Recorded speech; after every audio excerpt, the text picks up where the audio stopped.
A very good evening to everyone, and welcome to the author panel discussion. The world is a shade of grey. I, for one, am really looking forward to picking the brains of the two preeminent authors with us today, Kochery Shibu and Sujit Banerjee. A very warm welcome from me. I'm very excited to talk to both of you. Thank you Thank very you. Thank you, much. Smita. I'm glad to be here. All right. Let me first start with a brief introduction of the two authors. Kocheri Shibu is the author of the best-selling Men and Dreams in Dhauladhar. He is an alumnus of the prestigious National Defense Academy. He has served in the Indian Navy and commanded two warships. Faith and the Beloved is his second historical crime thriller, and many of the characters in the novel are actually inspired by people he has visited during his he has met during his extensive travels. He has traveled far and wide, and he has done a diverse set of things in his career. It's very interesting to read about him. His books are available in all major retailers, including Amazon. um, Moving on to Sujit Banerjee, another very interesting personality, very diverse experiences. He has his book is called Ruksat. It's a book of 26 unique short stories. It's actually in the second edition now of a print, and it's also been translated to French. Sujit is a postgraduate in psychology, but he also works as a tour operator. More interestingly, he is a certified pranic healer and a tarot card reader. I'll learn more about that during the interview today. Apart from that, his books are available in all major retailers. And did I mention that his book has been translated to French? And that's quite an achievement for an author in India. Welcome, Sujit. Thank you very much.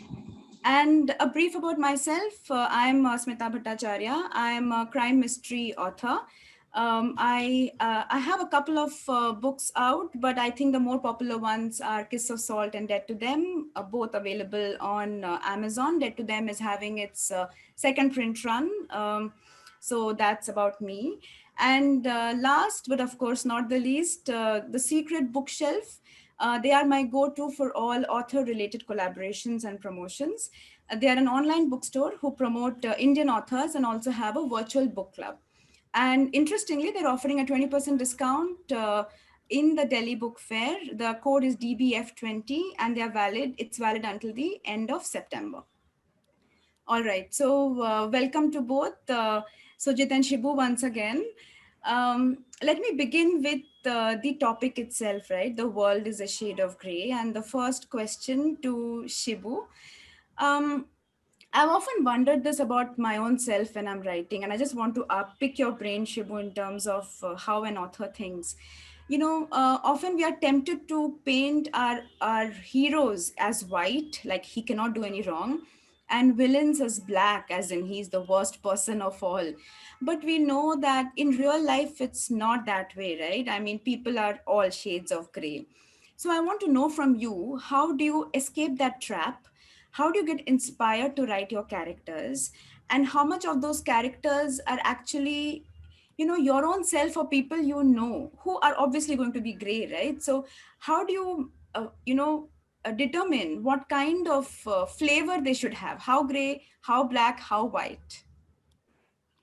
Oh, actually, yes, you have kind of a very sharp question, but uh, I guess that is at the heart of everything. Finally, storytelling is all about people.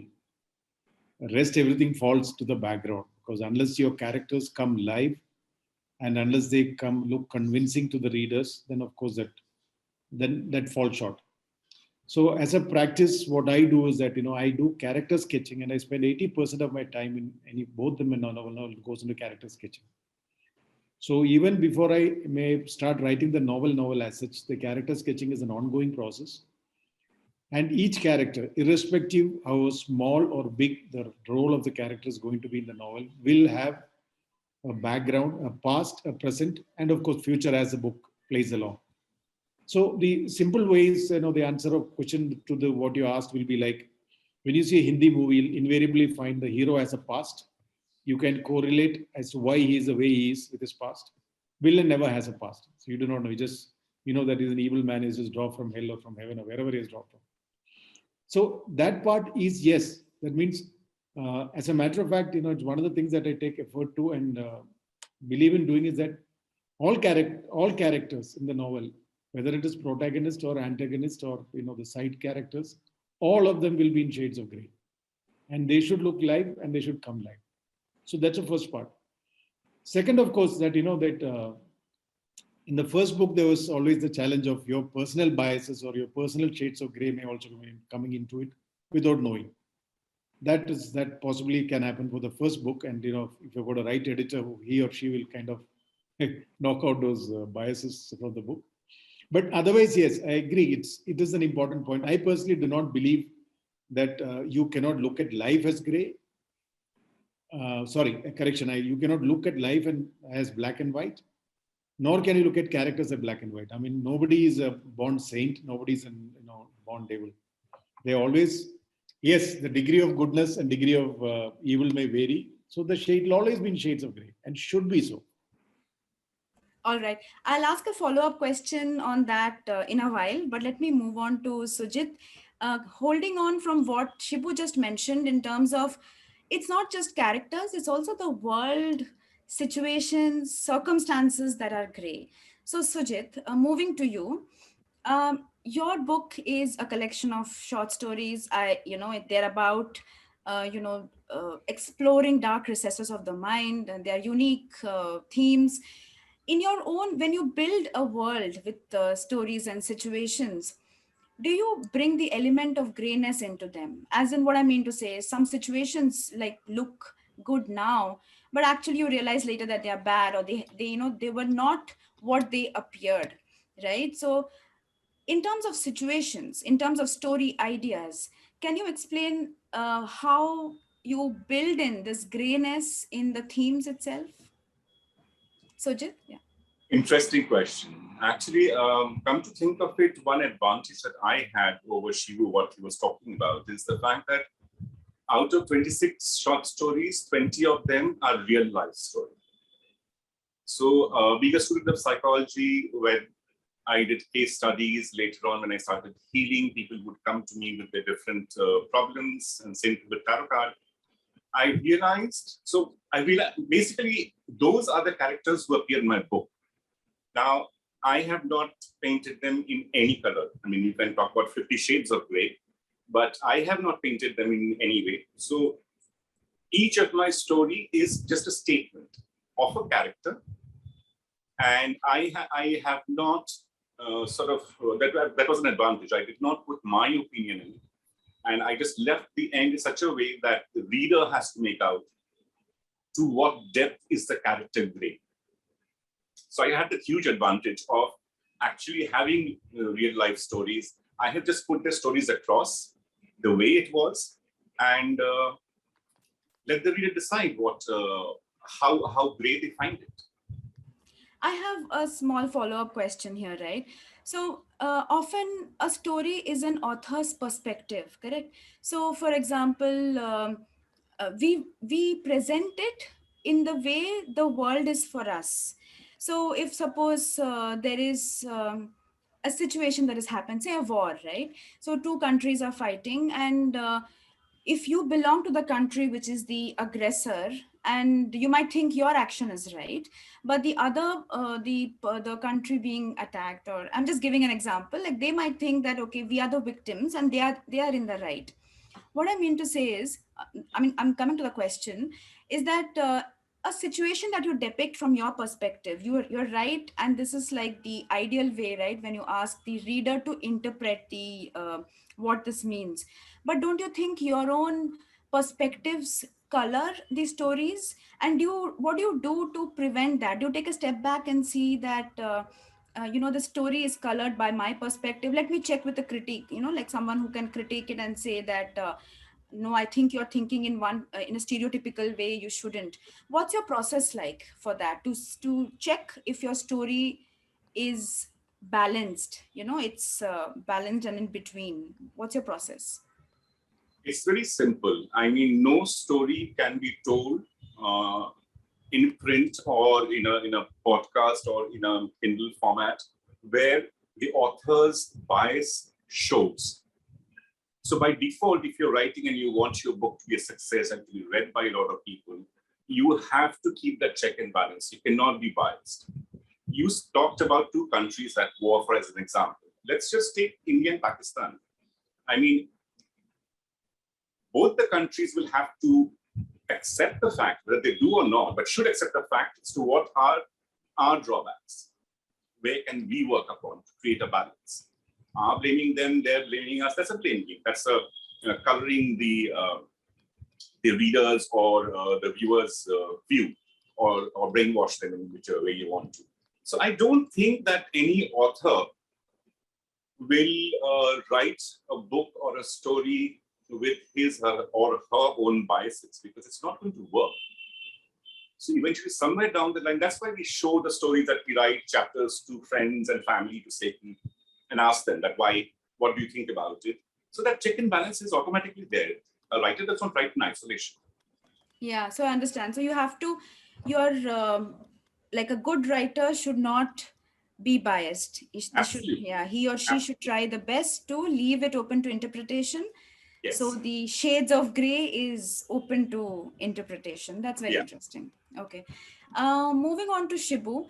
Shibu, now you've gone all around the country. You've worked in remote, Himalayan villages. You've, helped. I have just also learned you've helped set up a shipping company. So you've done lots of things.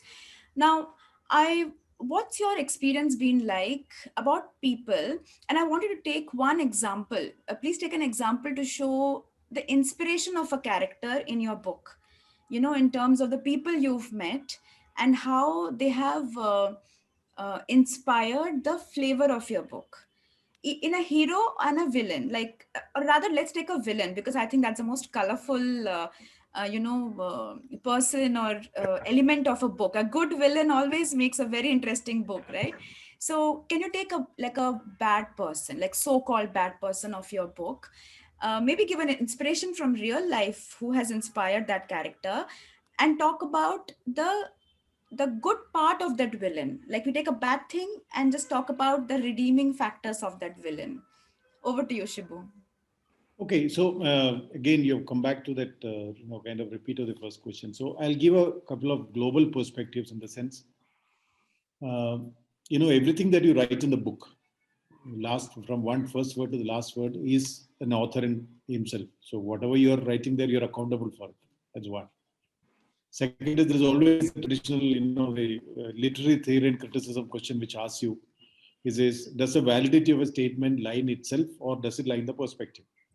You can take a position for both. You'll have answers one way or the other. Now, as regards the inspiration, I have said this. Let's say I'll give an example. Now, the second book that I've written has covered extensively about the LTTE. So there was an incident which happened in the early 80s, wherein there was a reported incident, in those days of print media, which said there was a Tamil family which was burned alive in Colombo as part of the civil riots which took place. And they had kept the two children out, and the parents were being burned in the car. So from the burning car, the father comes out, grabs his children, takes them back to the car, and prefers that they die with him. Now, this was that time kind of a media rage. That time it was, one discussed, and kind of thing which stood with me. That kind of story kind of stuck with me for decades. Because, it's like saying that for a father to kill his own children, it's something, and out of love. It is not out of hate. Here in this says, they're being killed. He prefers that, they're being, their dying with them is more honorable. He feels it would be better for them than being left to the mercy of the mob. So from this, actually, one of the villains, or what do you call a kind of, semi-villain in the novel, has been picked out from this. But where the story ends, I start the story by saying that he had 3 children, 2 girls and a boy, and girls died with him, and he lets the boy live, and then he is given a task to live to fight another day. And his whole life purpose is to live for the cause, irrespective of whether they're doing right or wrong. And as he goes along, you realize that he's doing wrong things. But his original inspiration is that, he feels that, by supporting that organization of LTT and doing whatever they're asking him to do without questioning anything. There's so many things that he does in the novel which does not, justify any way that, his conduct. because in the normal prism of life, when you see that conduct is not acceptable. But he believes that, he's doing it for the cause. So that cause is dead in 2008. He's not even aware that he's being manipulated by somebody. So that's one thing where it is inspired from a true event. That's one. Now, let's say now we have talked about extensively about the 26/11 attacks on Mumbai. So now one of the villains is kind of developed from that background, which is much talked about relatively in the recent history of India. And without taking names, who are the villains you're talking about, and so there is a fair amount of information background available, from which you have tried to create a character, and there's certain amount of element of sensitizing the readers to when things go wrong, from what all sides things can go wrong, and maybe as individuals, many of the innocents who were affected, many of the innocents who were killed, who had nothing to do with what was happening in the kind of, let's say, the wanton destruction of violence which took place. But even then, there are villains who are facilitating this. So here again, of course, I have not met any of them in person. If you're asking me that, it's a personal interaction. Two. So, like I said, one of the villains is modeled out of that, and kind of using imagination to use variation so that it is not a cut and paste of A versus B. In my previous novel, when I used to work in hydroelectric projects in a remote place in Himachal Pradesh, so we used to have a large number of workers, maybe 700-800 workers, and many of them, if you see, when you work in that life in the hydroelectric project, and especially when you do work in the tunnels, it's very high risk. It's almost like military life, in the sense that the risk quotient is almost comparable to that level, very high. So there also you find people, who are willing to risk their life on a day-to-day basis, just because he gets in, so $300 a day, he'll get $400 a day, or in so $400, $600 a day. So then you see these people, what I used to call them, what you call extraordinary life of ordinary mortals. In that, that kind of, so the more you meet, there are so many people you meet, and let's say in this second novel I have talked about, the spectrum is very vast. It covers characters from, let's say, the lead character is a lady, she's an IIM lady from one end. I do not have any character whom I can say that she represents, somebody else, name change. No. But I have met, the IIM ladies who are capable, who run businesses, and who are as sharp as any of the men in the business world. So to that extent, inspired from, in that sense. So there are many. So I've had, been fortunate that I've met a number of people, travel quite widely in connection with my work. So yes, and traveling to places, whether it's India widely, north, south, east, west, and as also out of India. Wow. And including, let's say, there is one perspective which I've given let's say, there's a slave trade which started from a country called Gambia. So from a place called Banjul in West Africa. That's where the slave trade started when the Britishers started. The first export of slaves started from there. When you go there and if you see that, there's a jail and a kind of memorial which are made, even after so many years, you will almost kind of, what you call, feel as if your blood is going to freeze. That kind of, you can't believe that human beings, we could have been doing one to another what they've done, what was done in those days. Unbelievable. So in that case, then you always talk about, so what, for 200 years, there was slave trade and so many men killed and so much of nonsense was done. So how do you retrieve it? How do you pay them back? So the perspective given on that. So many things that when you see and experience, it comes, of course, it is not a biographical thing that you're writing events as they happen, nor is it a travelogue, but you use in events and then use imagination, and that's what makes it fiction. Yeah, otherwise, very then, of course, it will be a documentary, things like that. That's very interesting. I have audience questions coming in, but before that, I just want to ask Sujit one question, similar to what I asked Shibu, right? Why don't you give us your favorite story in the book, and tell us where are the shades of gray, and what inspired you, and just take us through the various shades. I wouldn't say shades of gray, but just the various shades or elements which make the story unique. Can you pick your favorite story from your book? It's I don't believe in coincidences, but I do not know what to call it. Shibu just talked about the Bombay attack on the Taj Hotel. And there was a famous character called Kasab, who was I think the only one who was alive, taken alive. And he was given the capital punishment. My last story is I have, of course, changed the character's name. It is Zayan. So through Zayan, I tell this. I have created this. This is one of those 6 stories which is not in real life, which I have got experience of her, but I've constructed that. It starts from a kid who, in the West, our country's West, I'm not going to name it, as a kid, is sold to soldiers or militants.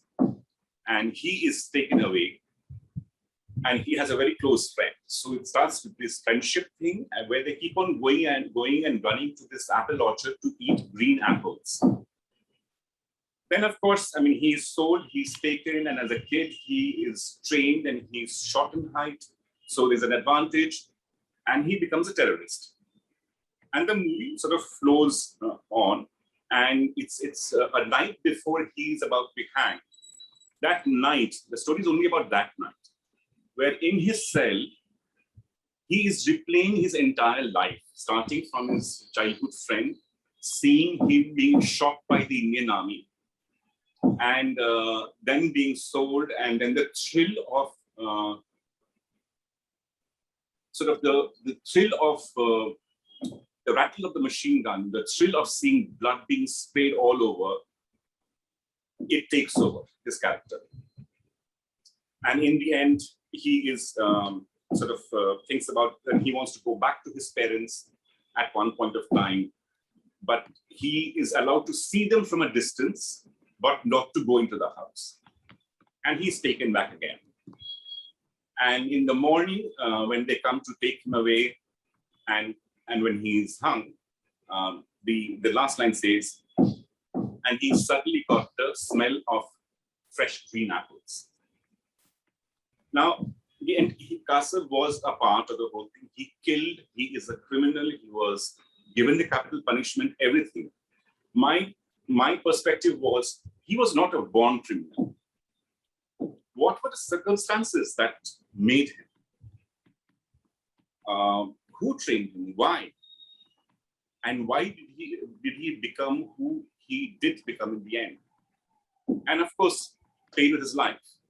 So I think it's the same thing. Bombay, this story, it's sort of a common thing, but I think I would call it one of my. It gave me chills writing it.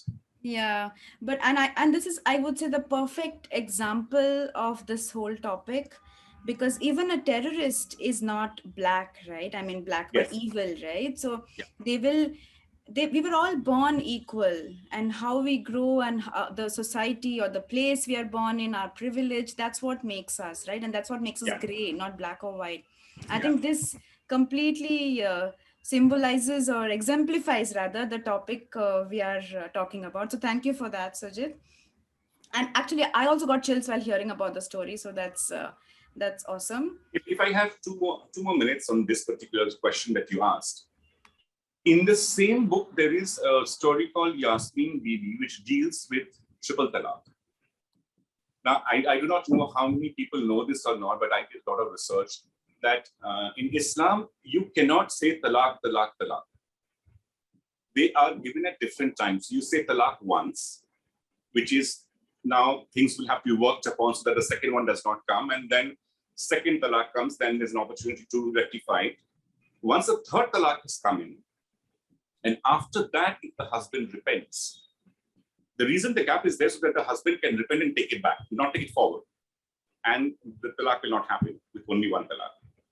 But when you say talaq, talaq, talaq, in a heat of moment, and then next day morning you wake up and you realize that I made a mistake, it's too late. Then what happens? The woman, if he wants to get that woman back as his wife, the woman has to marry another person, consummate the marriage, get a divorce from that person, and then only can she come back. And Yasmini deals with this particular story, this aspect of triple talaq, and what goes through the mind of the woman. So she now has to consummate with somebody who she doesn't even know. So you will not tell us the climax. We have to read your No, book I for will the not. climax. I will not. All right. Okay. But very interesting story again. Let me move on to the questions because there are quite a few coming. Shibu sir, this is for you. So Shwetakesh, sorry, it's a very small letter, so I have to read it out. He says, I'm a great fan of your work. I read Faith and the Beloved. What inspired you for the character of Nighty? I think I've already answered this question in parts before. In the sense, the the Nighty, that the characters, it's a name given, but otherwise the character is basically an IIT lady who's breaks the traditional mold of the Indian families where business are done only by men, and she comes out, starts a business of her own, and she's a woman in her own right. She's not a direct lift off from any. That's why I said in the beginning, she's inspired by many of the women whom I have met, the people who work in the IIT, IIM, women who work in the business world, who are capable and who have proved themselves to be as many. And there are running examples which are standing out. You read in the media only about top 3, 4, or 5 of them, but there are so many of them which may not be right on top, but part of many organizations who are handling this. So this character was a deliberate design to kind of reflect to the people that the ever since your liberalization of the economy, we do have women who have got educated from traditional conservative families, but once they get the business knowledge and the business skill, they are as good. So here also we talk about the family who's she's the best brain, and they're going through a business slump, and they can't figure out what to do, and still they're reluctant to take her advice. Because why? Because she's a girl. But of course she breaks a mold and pulls them through, and she's the one who kind of saves that family business in part. So some of it has been it's inspired to the extent of meeting people from who are ex-IIT, IIM caliber, but there is no direct match. But I thought that kind of story should be told. I mean, the idea was actually, in many ways, I will say, it's like what people say is, uh, in Mahabharata, when you talk about Indian women, if you take Draupadi as a depiction of Indian woman, she's sold by her own husband or husbands in that the gambling game which goes on. She's put as a what do you call it? What are the properties for sale? I mean, terrible thing. And then she sold out, and then her own what do you call brother-in-law, cousin, or whatever you call it, Dushasan. They want to disrobe her and insult her in the public. It's only a friendship with Lord Krishna which saves her. No, she didn't going to wind up in a wine bag and go and get into mourning for the rest of her life. She pulled down her hair and said, "I will not tie it back till I kill that guy and drink his blood." So that's a kind of fierce woman that we have had. Yeah. So in many ways, people, when you face with challenges, do not give up and take it in equal measure and give it back. So in this character has in some ways shades of that also, where you're saying that the Indian woman is traditionally not one who will just anything happens who are there to be someone has to hold her hand, otherwise he'll sit and sob. There are many who do that, but there are many who stand up. And if you see both, even if you see whether it's Ramayana or Mahabharata, Sita also, she has kept her dignity in Lanka. When she comes back, she is again put to the fire test. She says, okay, up to turns, she decides to go her way. So that's it's a character and strength. If you see that our traditional women who have been shown are very, very strong people, not like that Hindi movie sob stories. They're from the morning to the beginning of the movie till the end of the movie, that when the mother is crying or the woman is crying. That part is there, but equally you are showing characters who are strong. So in this second novel, of course, the lead protagonists are women, and they are strong characters. So in many ways, in addition to reflecting this, they're also reflective of the traditional fighting spirit of the Draupadi, if we may call it that, wherein if somebody has done injustice, you get back. So Yeah. it's like what do you call it's retribution is fair. If somebody is being unfair, you can be equally unfair. Nothing wrong. There is Exactly. no problem in issue in Yeah. handling that. So that's how that motivation that characters come from many sides. But the basic purpose was, one of the ideas was to tell that there's nothing wrong in women being economically independent and standing for themselves. It's only a matter of it doesn't necessarily have to be that you have to have a tag of a husband or a father or a daughter or a son for you to stand. You can stand. Who's stopping you from standing, right? Yeah, So I know, it's and I would like to add here that growing up, you often want female role models, either in real life or in books, right? So I used to always find most of the role models in like authors used to write about male protagonists, male heroes. So writing about characters like Nighty, who can actually, inspire, women, and also tell men that this is what a woman is like, is actually quite a good thing to do and really helpful for people reading it. So that's cool. Also, I have a question. What inspired the writing of your book, Faith and Beloved? It's from Asif Hussain. Yeah, so inspired the writing in the sense, I've writing has been something which has stayed with me since a long, long time, since my school days. So it is just that as a man in uniform, you do not take the liberty of writing fiction because you have so many things to write about. You're busy writing about strategy, tactics, warfare, torpedo, missiles, and name it what. So it's only after I came out and that of when I hung up my uniform and came out and having worked in a hydroelectric project that I was able to write the first book. And the first book took me 4 years in research and writing, and about 3,600 man writing hours to complete. The second book took me 2 years in research and writing, about almost 1,800 man writing hours. So the phenomenal amount of research goes into writing. So that inspiration part is always there. The first book was mostly modeled after literary fiction, what we call that Booker Prize style of writing.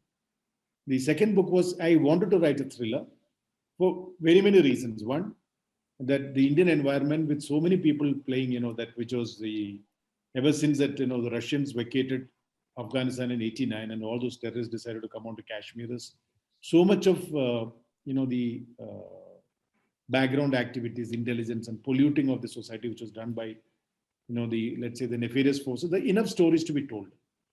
So that is one of the reasons I decided to pick up. And I picked up I wanted to tell LTT as a story to the new generation because they were the fiercest terror organization that have ever existed in the history of the world.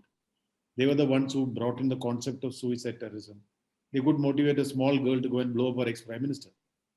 And they motivated hundreds of them to go and give up their lives in the name of the cause and said, that it is far more honorable to die than to live under subjugation. So I'm not here to justify and nor am I making a political comment. I'm not saying anything on what they did is right or wrong. But their ability to motivate people, it's, what do you call that? It's terrifying that if you can have somebody who can motivate people to do this. The biggest challenge is, the legal system that we have is based on a premise that a man or a woman values his or her life. So what do you tell him? That if you do something wrong, I'll put you in jail. If you do a murder, I will take your life. Now, if your start point is that I'm giving my life, what else can you do to it?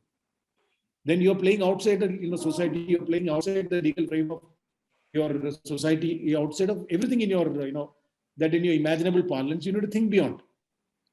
So you should not one.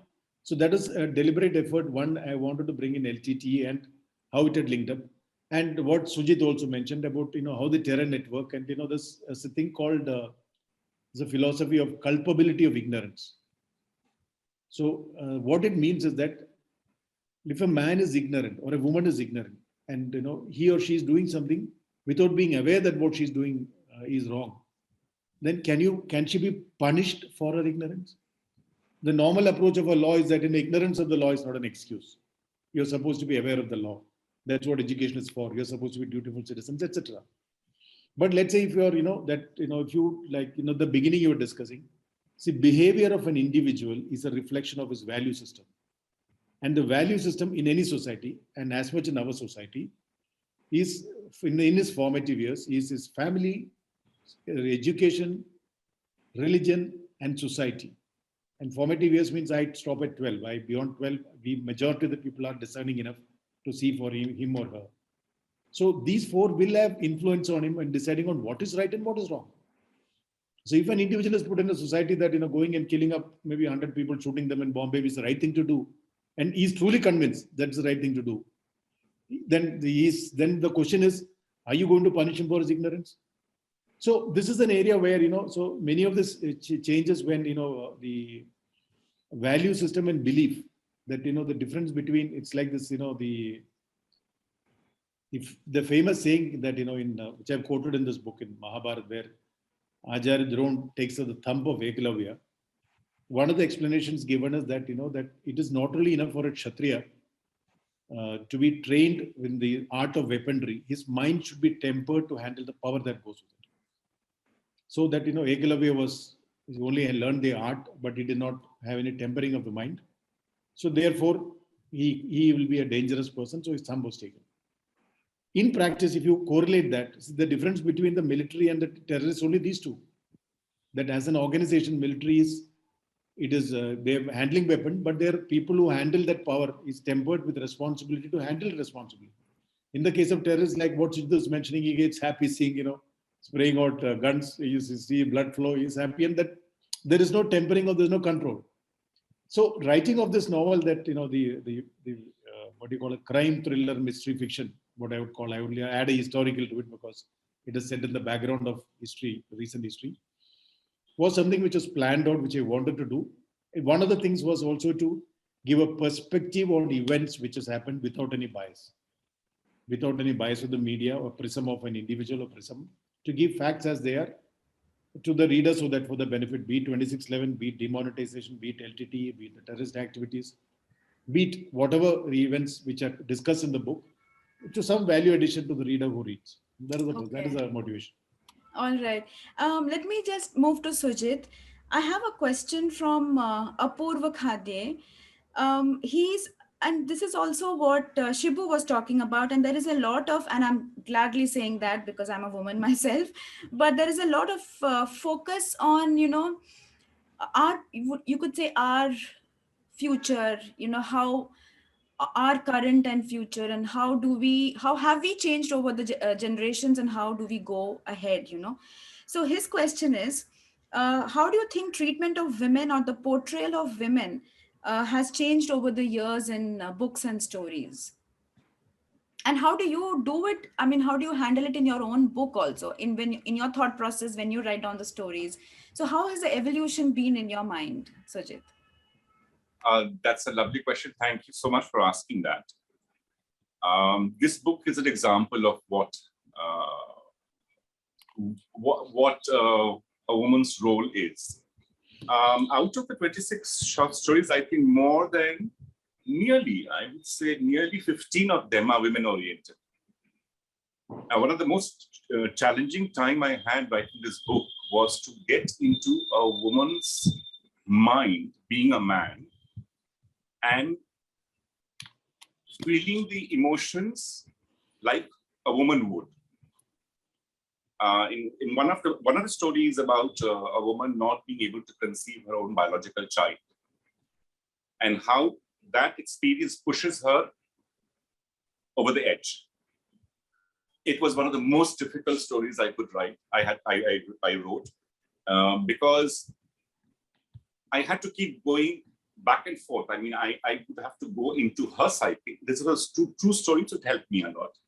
I had to get into her head, think like her, write like her, write like the way she would have written, then come back after writing some portion, be myself, the man, then again go back into her psyche, and to actually feel and express the pain of when she is taking a shower and she realizes she's a body, and what goes through her mind at that point of time, how she pushes away everybody away from her as a result. That, I think, would be a perfect answer to his question, to Apurva, I think, Apurva's question, that things are changing. Things are changing. Like a lot of male writers are also writing about very strong, powerful roles or stories about a woman or about women. Things are changing. I think the imaginative world itself, that's where it revolves. I mean, it's in your head.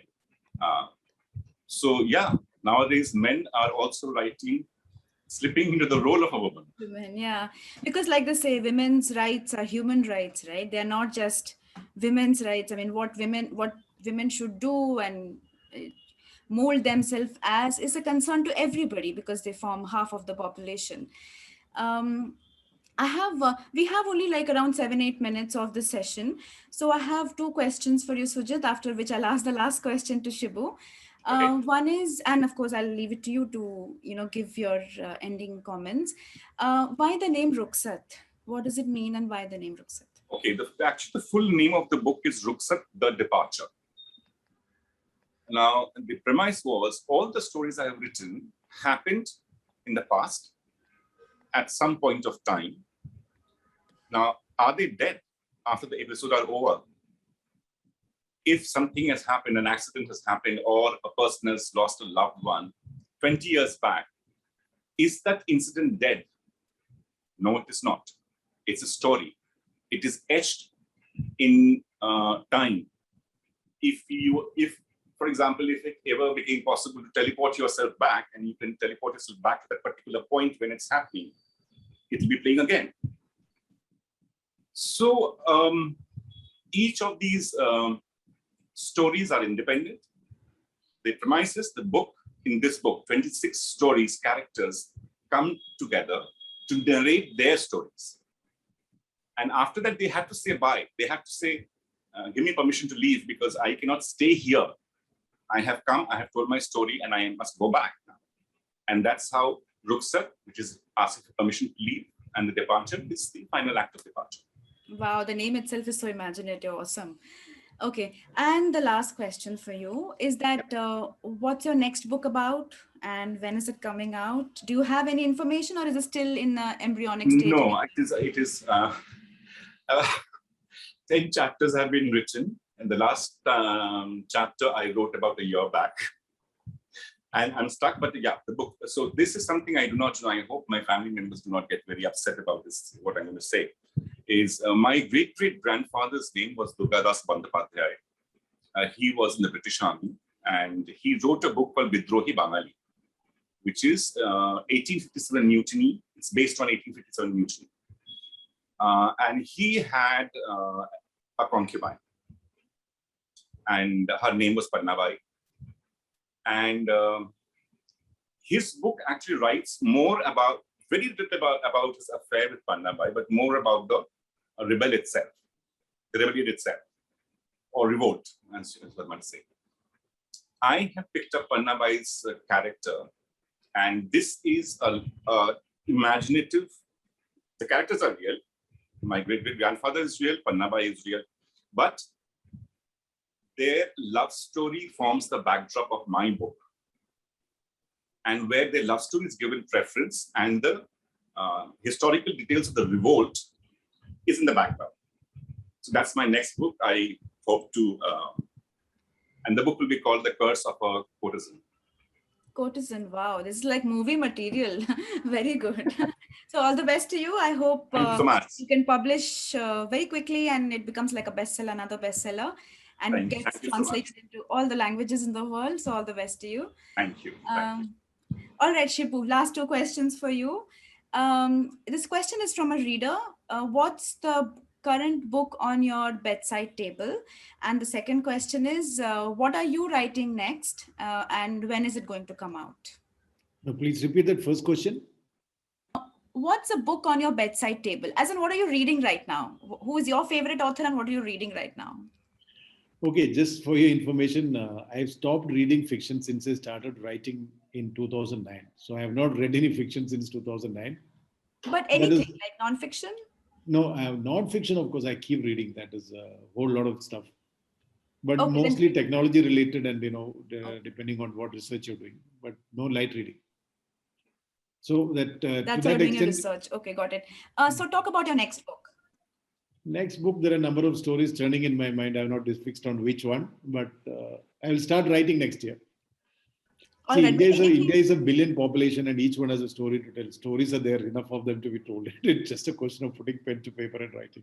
Yeah, that's true. Stories is never a challenge. But as I said, the character sketching is an ongoing process because finally, it's all about people.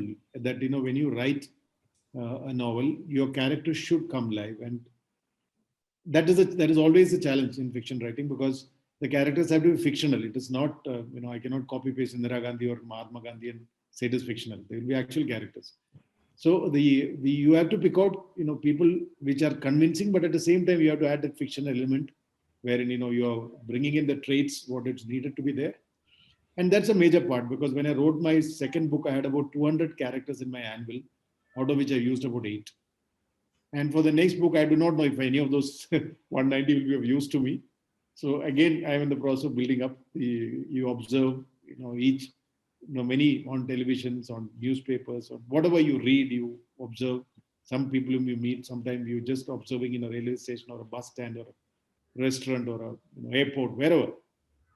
So you keep collecting, and then you sit down. When you start writing, okay, it's like preparing for a feast. I have not decided on the menu, but I got my ingredients. I have a vast choice. I can choose to make whatever I want. So it's Yeah, but something like that. So that process is on. talk a little bit about the ingredients. No, what is right now on your table? Is it like a I mean, just talk about some character or some theme which is running in your head. No. There are 3-4 themes. I mean, at any given time, there are 3-4 novels running in my mind. So the storytelling is never an issue for me. So it has till now it has not been. So that my question is out of which one to prioritize and pull it out. So anyway, I will start writing from the beginning of next year. So all right. So all your fans are waiting to hear again another bestseller from you, your third bestseller. And will it be crime fiction? Will it be based on terrorism, or will it be like a travel adventure? What will it be? Will it be crime thriller or mystery? I'm not sure. When I started writing the first book, I wanted it to be a literary fiction kind with a variation, which I've done. Second, I wanted to be a crime thriller, which I've done. Third, I'm not made up my mind. All that I can tell you, there will be a prism of history in it. That is a mandatory thing. That will be there. Awesome. Okay. But rest, I am also not sure as to which one I've got 3-4 of them standing in my mind. So let me see which one I pick up. Okay, we are all waiting with bated breath. I think we'll have to end the session. It's 4:45. Thank you, Sujit. Thank you, Shibu, for Thank an you awesome. very much for having us with you. Yeah, very, very entertaining. I didn't expect it to be like so enlightening, entertaining. We had a very good chat. Thank you so much for indulging me and answering my questions. Thank you, Smita. I'm Thank you so waiting much. to read your books next year. Thank you, Shibu. Thank you. Thank you so Bye. much.